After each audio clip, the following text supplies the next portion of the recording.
Chapter 8. Aku segera mengenal bunga ini lebih baik.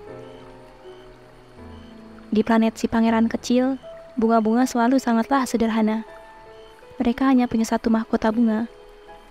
Jadi, nyaris tak memakan ruang.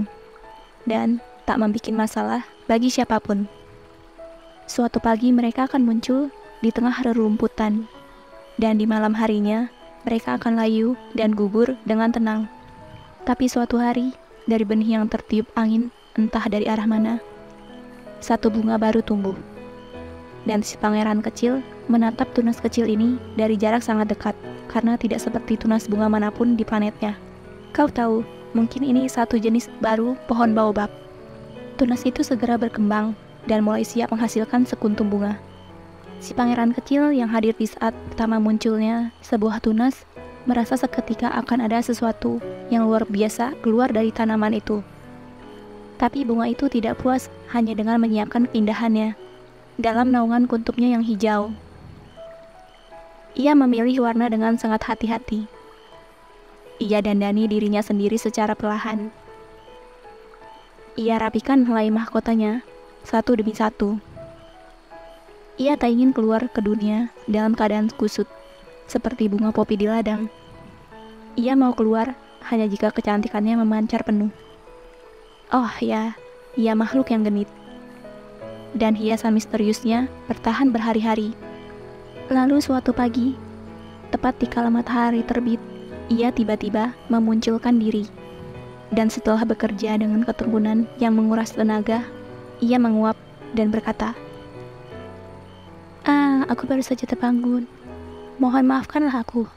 Helai-helai mahkotaku masih kusut semua.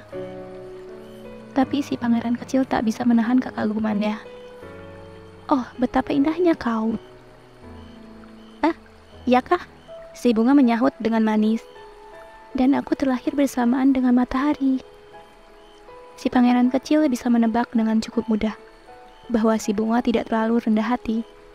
Tapi alangkah memikat dan mengagumkannya dia. Kupikir sudah saatnya sarapan. Tambahnya sesaat kemudian. Jika kau berbaik hati memikirkan kebutuhanku. Dan si pangeran kecil dengan sangat malu mencari segayung air. Kemudian bunga itu dirawatnya. Maka dengan sangat cepat pula, bunga itu mulai menyiksanya dengan keangkuhan. Sesuatu yang, kalau kau mau tahu, sedikit sukar ditangani. Suatu hari, misalnya, ketika si bunga sedang bicara tentang 4 pucuk durinya, ia berkata pada si pangeran kecil, biarkan harimau datang bersama cakar-cakar mereka. Tak ada harimau di planetku. Si pangeran kecil menolak. Lagi pula, harimau tidak makan tumbuhan liar. Aku bukan tumbuhan liar. Si bunga menyahut dengan manis. Tolong dengar, aku sama sekali tidak takut pada harimau. Lanjutnya. Tapi iya, aku sangat takut pada angin kencang. Kau tidak punya penyekat untuk melindungiku ya? Takut pada angin kencang. Memang itu hal yang sial bagi tanaman, kata si pangeran kecil. Lalu menambahkan pada diri sendiri, bunga ini adalah makhluk yang sangat rumit. Di malam hari, aku ingin kau menaruhku di dalam tabung kaca. Hawa sangat dingin di tempatmu ini. Di planet tempatku berasal. Tapi si bunga memotong ucapannya sendiri di titik ini. Ia telah datang dalam bentuk benih. Ia tak tahu apapun tentang dunia lain. Malu karena telah nyaris membiarkan dirinya secara naif berkata salah, ia berdehem 2-3 kali, agar si pangeran kecil merasa bersalah. Penyekatnya, aku hendak mengambilnya, tapi kau mengajakku bicara. Lalu ia memaksa diri batuk lebih parah, sehingga si pangeran kecil merasa kasihan. Maka demi niat baik yang tak bisa dipisahkan dari rasa cinta, si pangeran kecil mulai meragukan si bunga.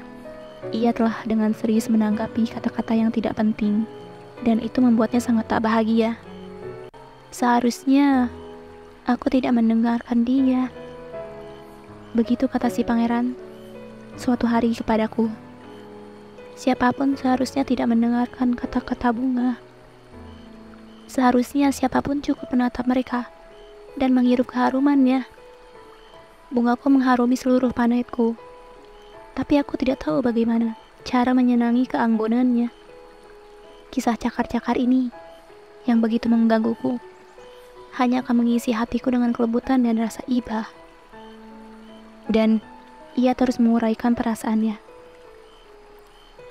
Kenyataannya adalah bahwa aku tidak tahu cara memahami apapun. Aku seharusnya menilai siapapun dari perbuatannya, bukan dari kata-katanya. Ia pancarkan keharuman dan pesonanya padaku. Seharusnya aku tak pernah lari darinya. Seharusnya aku sudah menduga semua kasih sayang yang ada di balik permainan lidahnya. Bunga-bunga sungguh tak berpendirian tetap.